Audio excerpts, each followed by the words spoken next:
tuning into Where to Wednesday a little bit late. I have the most beautiful Melissa Masella here, and she's in Montreal, Canada. You will be totally inspired by her because she is absolutely fabulous and amazing, but she's also extremely knowledgeable about Montreal, Canada and everything there. So I'm very excited. Melissa, would you introduce yourself? Thank you, Erin. It's a pleasure to be here. So, hi everyone. I am Melissa Masella, resident in Canada, Montreal. The real estate market here is on fire. I've been a realtor for the past 12 years, and I could tell you that the last 2 years have been quite spectacular, record breaking. So I'm a full-time realtor. I am originally Italian, born and raised in Montreal. And you speak French, Italian, obviously English, and Portuguese, Spanish. Yes. Thanks. Eventually I would have gotten there. So, keep it in mind. It's a great person to talk to. And actually, okay, so who is moving to Montreal? Because I'm sure your languages come in handy. Okay, so Montreal is part of Quebec, and Quebec is the primarily French-speaking province in Canada, which is the only one. And what happens is that we attract a lot of French-speaking countries and immigrants from France. Basically, a lot of French are coming in. I've invested in Montreal. There's a lot of French-speaking Arab countries that have immigrated here in the last decade. There's definitely the Asian influence, Chinese, and a lot of those countries also investing in the city. We've been a little bit under the radar compared to Toronto and Vancouver in terms of price point and also size. So I think that we've attracted a lot of people, a lot of different types of countries and cultures. Oh, wow. Okay. Are there just a lot of people that are moving there to buy and invest, or do you have a lot of companies coming to Montreal? Like, why would someone move there?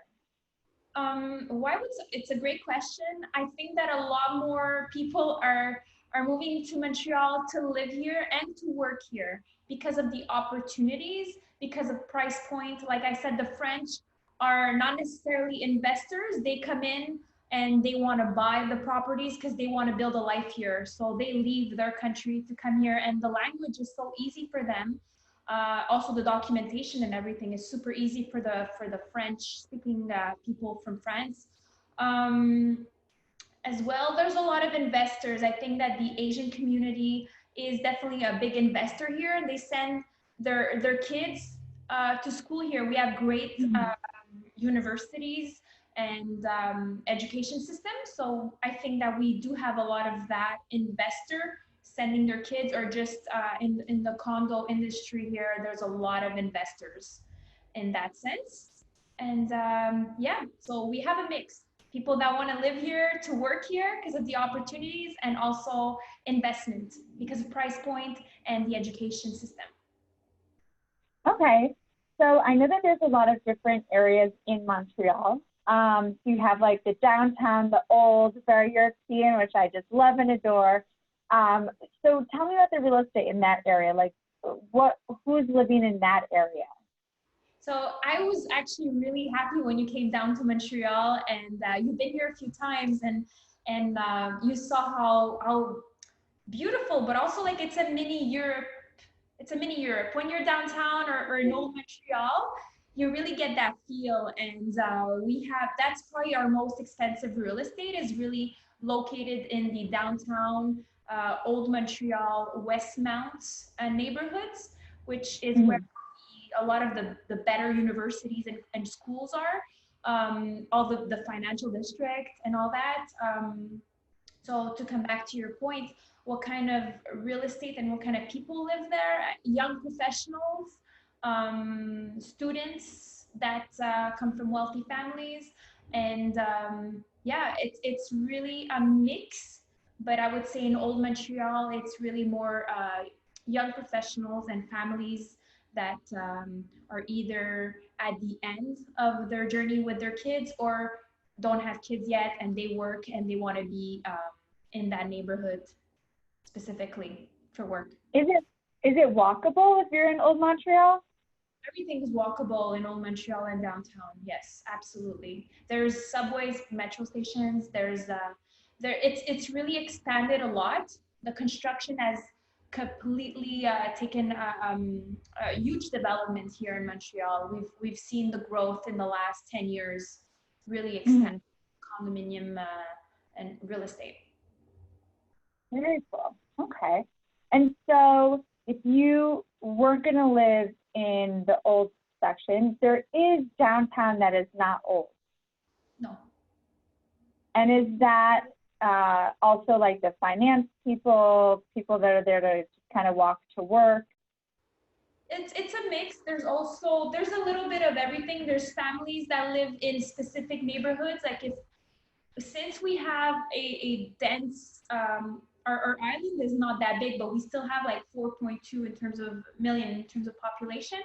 And because of the way that the city is built, the downtown is like adjacent to very rich also communities like Westmount, for example, or Tremont, or there's very dense communities that have, it's basically families with kids and starting out, and then you have like the attachment to downtown where it's mostly entrepreneurs, professionals that just are out of school and or that are in the business industry that work downtown, and you'll have a really cool mix. Even the type of homes, it's not all condos. There's also single dwellings.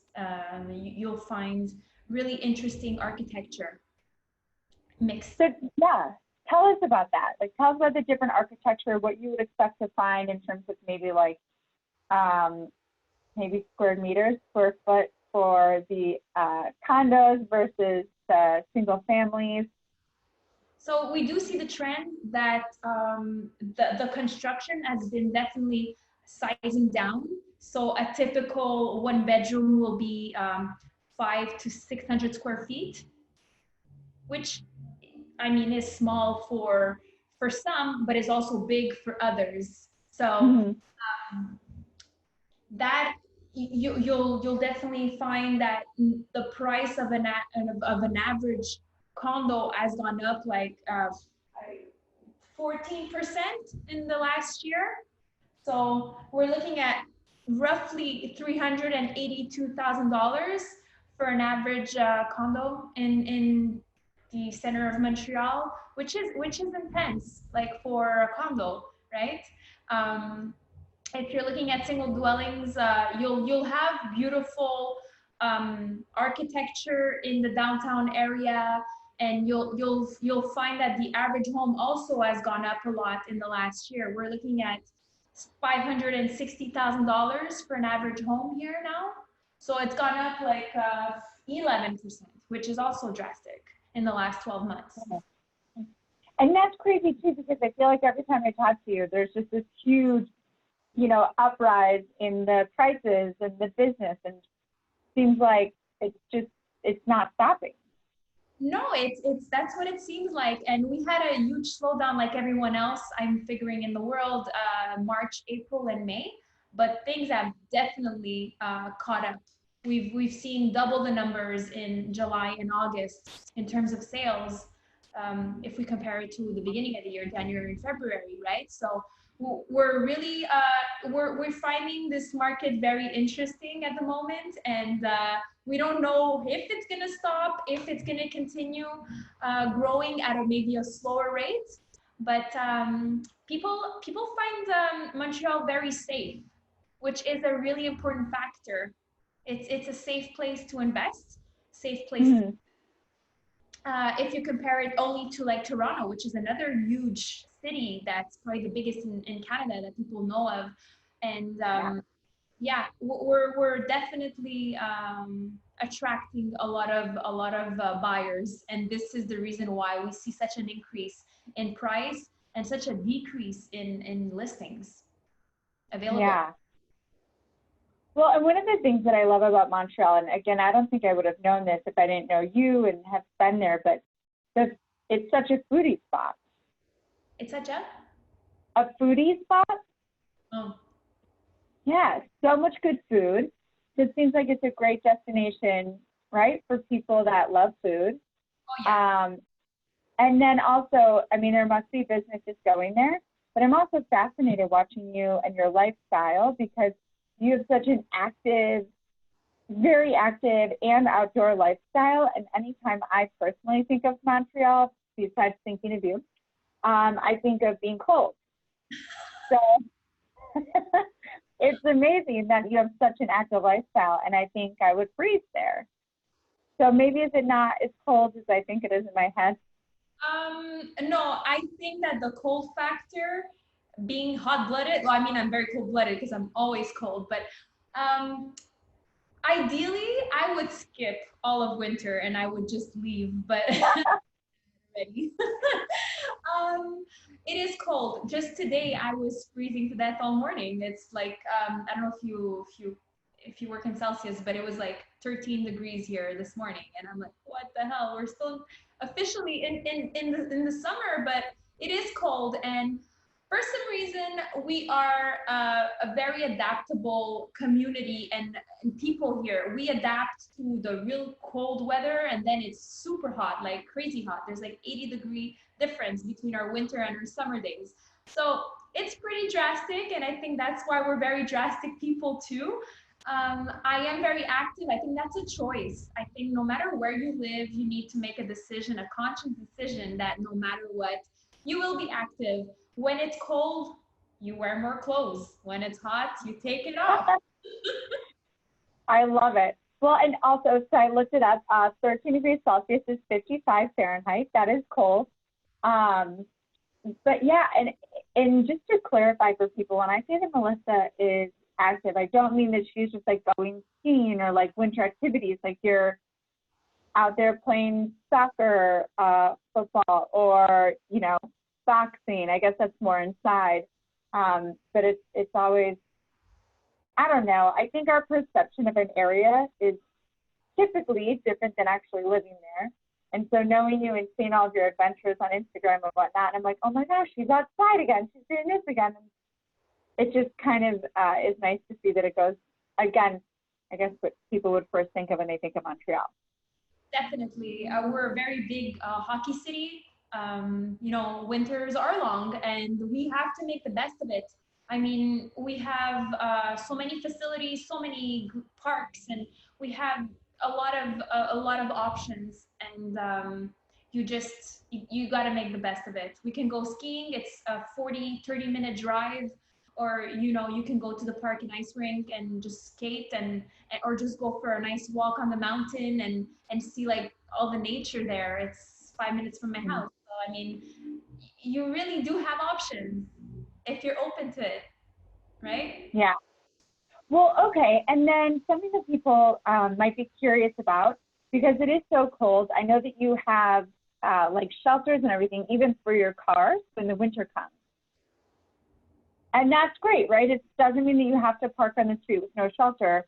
There's, I'm sure, a lot of different things. So what do people do to stay warm and keep their homes warm? Are there any trends that you see in Canada?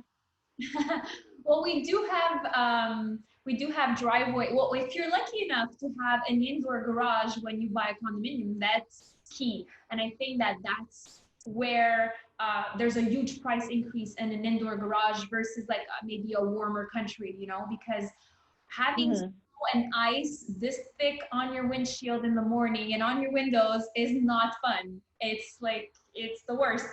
So if you can put your hands on an indoor parking, I would strongly suggest it if you do have a vehicle, or else you have homes with driveways, and we put up like this. We call them tempos, which is a sign for us, which means a shelter, basically a metal thing with tarp, and you park there, so it protects your car from having to remove all the snow.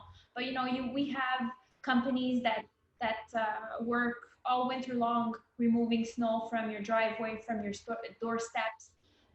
you can pay, and it definitely makes the job easier because shoveling is definitely a workout as well. So that keeps you in shape. I love it. So that's kind of like people that are moving from warmer climates, you know, you can get rid of your garden and have somebody remove snow. Definitely. Yeah. It's a trade.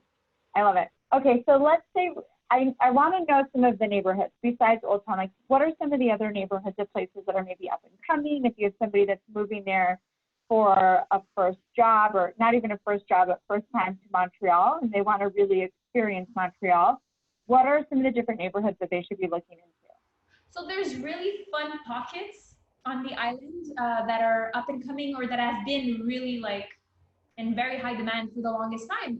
And I think that they're all related to where the subway lines are and how the proximity of everything. And we do have a lot of viewpoints, but anywhere in all of like the downtown area, there's a really cool neighborhood that's close to the canal. So there's like a canal nearby downtown in Old Montreal. There's Griffintown, which has been booming, and it's full of young people. If like you want to be in the nightlife or like you want to be in the restaurant, because we have so many beautiful and amazing restaurants in Montreal.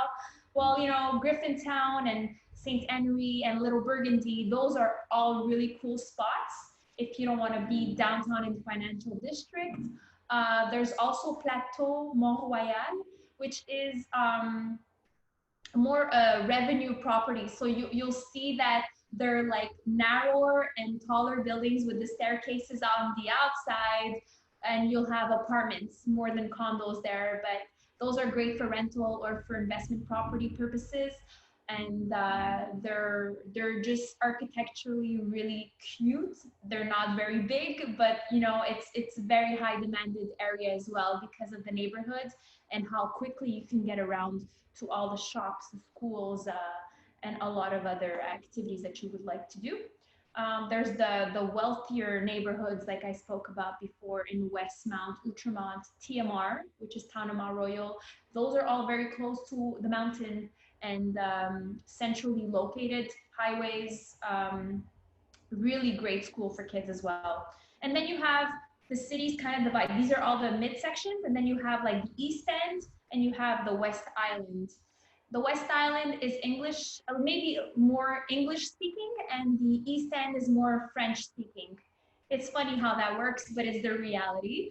And the West Island has really taken a jump in prices and in demand. So, and it's very much families, big parks.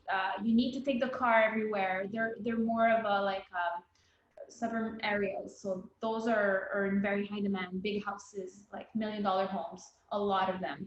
And then there's the East End where you'll find a lot more French speaking, maybe less of a demand, or maybe the price point is a little lower, but depending also on the pockets that you live in or that you choose. There's very specific. You could move just one street over and it makes all the difference. And I'm sure it's the same for you in New York or, you know, in other parts of the world. Yeah, I mean, here you live on 57th Street, that is called Billionaires Row. You go to 58th, and even though you're 1 block closer to the park, you can get some condos for like 1/5 of the price per square foot. So you're right, it's crazy. But since I love the luxury world, especially when it comes to real estate, what are some of those properties like? What makes them luxury? Is it the size, the amenities that it has? Is it the view? Like I'm a huge believer in location, location, location. Westmount for me in Montreal is the most prestigious neighborhood you could live in. Why? It's been that way. I think it's the quality of people that have been living there and that I've just, it's a reputation. It's like buying, you go to the store, you want to buy a belt, and there's a Gucci belt and there's like a no-name belt. They are exactly the same quality, they're exactly the same style, but the name will sell, right? So it's the same thing for Westmount. It's tagged luxury. You know that when you live in Westmount, whether it's a small home or a big home, people flaunt that. The architecture is definitely very it's special, and not every home looks the same, but they're all very well worked, and they're older homes. It's not necessarily new construction. A lot of them have renovated completely interior in the interior, but the exterior stays the same. It's got that that stone look, very big lots, sometimes very narrow, but they're on the cliff of the mountain, so they have incredible views. Yeah, and it's I think it's just the prestige of living on the mountain, being so close to the heart of the city, the downtown, and anywhere else you choose to live. And yeah, it's just the name. It sells. Wow. Well, that sounds wonderful to me, especially because I love the European flair, but being renovated on the inside, that just sounds like everything that I want in a home. Um, and then what about traffic? How is traffic in Montreal? So like if somebody has a job in the middle of Montreal, like how far out of the city can they actually go if they want like a half-hour commute? Um, a lot of people are always looking for, maybe they need to compromise on price, so they'll compromise the location, and they'll step outside of the island, which is not that far. There's like the North Shore and there's the South Shore, and Mhm. you can definitely get away with it. But the city's been going through a lot of construction, and I know it sounds like sounds new here, but it's been an old story, and it's always under construction. But I mean, we've definitely gotten better. If you're not specifically having to be at the office at a specific time and you can work around the traffic, I think 30 minutes is doable. If you live in the North Shore or in the South Shore and you need to get to the island, you need to get on the island. But now we have an amazing transportation system that we've expanded, so that there's a subway that can bring you into the Montreal area in no time. Oh, oh, Versus, that's great. yeah. Where does this subway expand to? What neighborhood? So we have I'm sure there's a couple. Yeah, we have trains and subways, and in the North Shore, it's called Laval, which is another island that is right above Montreal, and that's where most of the people who want to buy homes and not condominiums, and they want bigger sizes, they go to Laval. And we've expanded the whole system, all the metro lines to that island, and now there's a train and subway that can bring you into the city, which is great. Same thing for the North Shore. We have Quartier Discount, which is in Brossard, and that is it's in very high demand, and it's also very close to the downtown area. It's just on the other side. So Montreal is basically in a sandwich. It's the neat part. I like it. Yeah, so everybody who moves out can easily get back into the city. We've just finished completing our new bridge, the Champlain Bridge. We've been in a lot of construction, but things are hopefully finalizing soon, and improving for people. Yeah. Okay, so you brought up these two areas, the North Shore, and then what was the other island? La.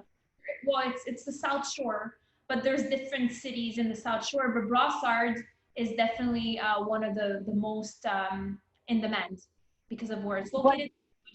They've invested. The city has invested a lot of money there. And then what was the other side of the sandwich? Laval. Laval. Do either of those areas, do you start to get grass, like yards, or is that just not a thing? No, they can. Yeah, you get land. You get your home, your backyard. Yeah. I would assume you're not getting that downtown. Downtown is tougher because it's been built for years and there's not necessarily new construction. If we find the lots downtown, it's going to be a tower. Yeah, that makes sense.